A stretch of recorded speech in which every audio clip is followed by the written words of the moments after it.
Halo semuanya, selamat datang di Hobi Film. Bagaimana kabar kalian semua? Semoga sehat dan baik-baik saja.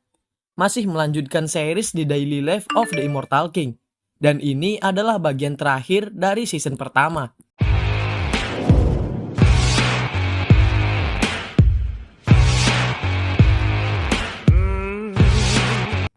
Wang Ling yang sudah bergabung dengan Iblis Katak berhasil membuat sekolah Liu Xi bangkit dalam pertandingan dan membuat sekolah Wusiju panik.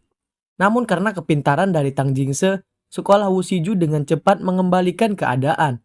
Untung saja, sekolah Liu Xi memiliki Sun Rong yang juga sangat pintar dan membuat rencana untuk memenangi pertandingan ini. Dia mempercayakan satu altar kepada Chen Chao dan Wang Ling, sedangkan dia dengan Guo Hao mencoba mengambil alih altar api.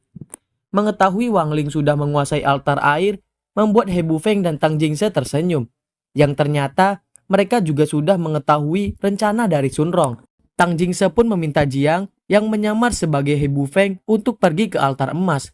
Tang Jingse berjanji akan membantunya jika mereka memenangi pertandingan ini. Tapi sebelum pertarungan itu terjadi, kita lalu dibawa ke masa kecil dari Sun Rong, yang mana dia ini dibawa untuk bertemu dengan Tang Jingse. Sejak tatapan pertama, mereka berdua pun saling bermusuhan. Bagaimana tidak, sejak dulu nenek moyang kedua keluarga ini sudah saling bermusuhan. Sun Rong pun beradu kepintaran dengan Tang Jingse, seolah-olah mereka berdua ini sedang saling menggunakan sebuah pedang untuk menyerang satu sama lain.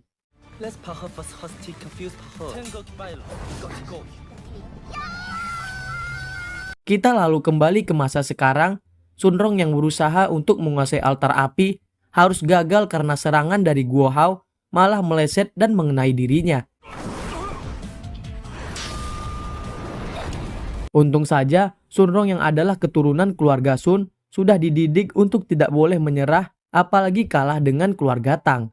Nah, di saat itu juga Tang Jingse pun datang dan langsung memarahi Liang Zheng.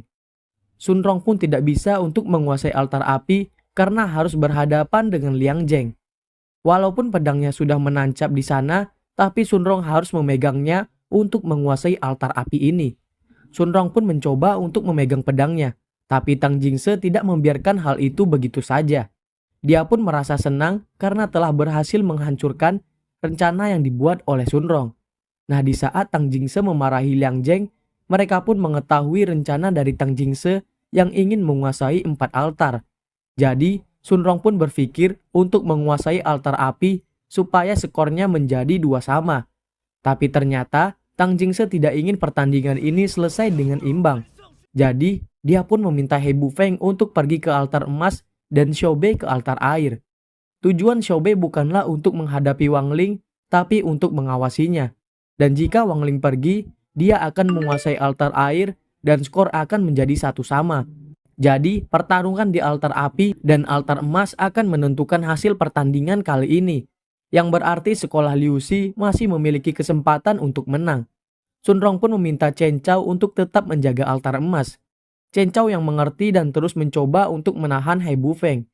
He Bufeng mencoba untuk membuat Chen Chao marah dan memberitahu bahwa dia itu hanyalah beban untuk tim ini. Mendengar hal itu mengingatkan Chen Chao dengan perkataan dari ayahnya sendiri.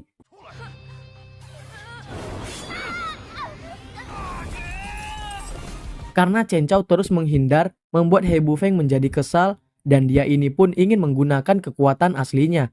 Namun sekarang mereka ini sedang dalam pengawasan.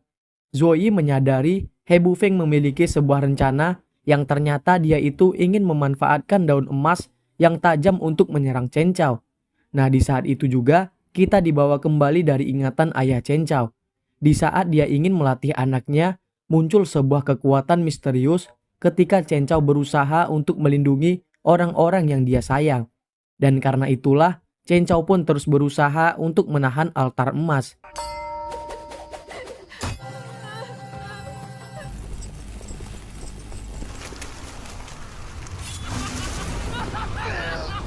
Kembali ke altar api, di sana Sun Rong meminta Guo Hao untuk pergi dan menyerahkan mereka kepada dirinya. Tang Jingse meminta Sun Rong untuk mengaku kalah kepada dirinya. Tentu saja, Sunrong tidak menyerah dan membuat Tang Jingse tertawa karena Sunrong tidak berubah sama sekali. Yang mana semasa kecil Sunrong menangis karena tidak bisa menang dari Tang Jingse. Sunrong yang kesal pun kembali memulai pertarungan. Guo Hao hanya bisa melihat saja dan menyiapkan pedang rohnya, yang ternyata pedang roh Guo Hao ini memiliki kekuatan yang besar. Namun untuk membangkitkannya sangatlah sulit. Jadi mereka berencana untuk menggunakan pedang rohnya di saat kondisi dalam keadaan genting. Di sisi lain, Xiaobei yang sedang bosan merasakan ada sesuatu yang aneh. Kita pun langsung dibawa kembali ke altar emas. Walaupun Chen Chao sudah terluka, tapi dia ini tetap berusaha untuk melindungi altar ini. Melihat hal itu, ayah Wang Ling meminta untuk menghentikan pertandingan. Karena dia takut jika Wang Ling mengetahui hal itu, semua orang di dunia ini akan mati. Kembali ke altar api, walaupun sudah kelelahan, Sunrong masih juga tidak menyerah. Begitu juga dengan Chen Chao yang masih terus berjuang namun tetap saja tidak berhasil.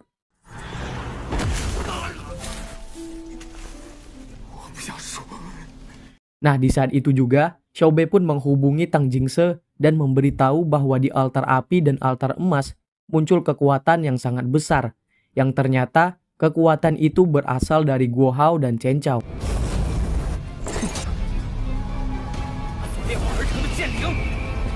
Ternyata untuk menggunakan pedang rohnya, Guo Hao meminta bantuan dari pedang roh milik Sunrong. Tang Jingse tidak menyangka Sunrong akan mengorbankan roh pedang kesayangannya. Guo Hao dan Chen Chao pun segera menyerang musuh mereka untuk memenangi pertandingan ini.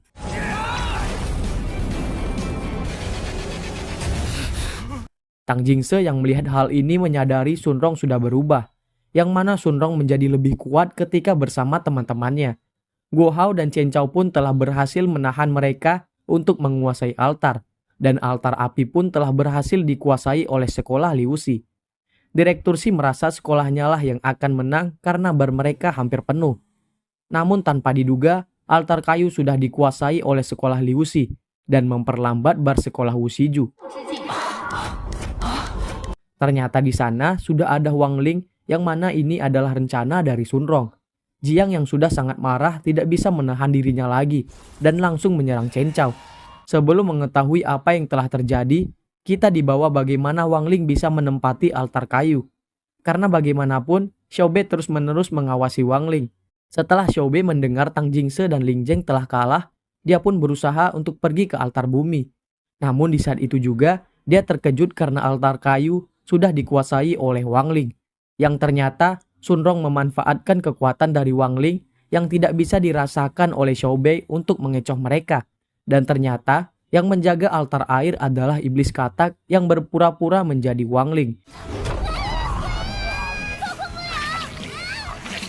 Dia sudah tahu sejak tadi Xiaobei sudah berada di belakangnya. Xiaobei pun ketakutan dengan sosok di hadapannya ini. Sunrong mencoba untuk menghubungi Chen Chao, namun tidak terjawab.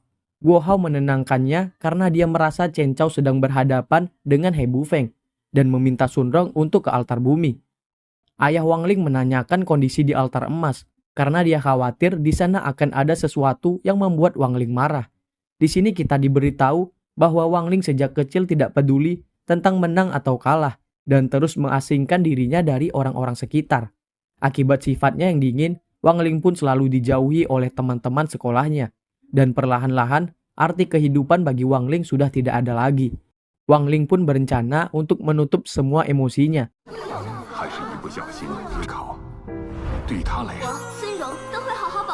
Hingga dia pun bertemu dengan Sunrong yang layaknya cahaya cerah untuk menerangi hidupnya. Di saat dia bersama dengan Sunrong, emosi dari Wang Ling perlahan-lahan mulai kembali. Dan pertemuan dengan teman-temannya membuat Wang Ling kembali bisa merasakan arti dari sebuah kehidupan. Di sisi lain, Guo Hao sangat kaget dengan apa yang telah terjadi kepada Chen Chao. Dan iblis katak pun merasakan ada sebuah bahaya. Kembali kepada Wang Ling, yang mana dia ini sudah berada di altar bumi. Wang Ling merasa bingung tindakan apa yang harus dilakukan, bahkan roh pedang sampai bisa merasakan emosi dari Wang Ling.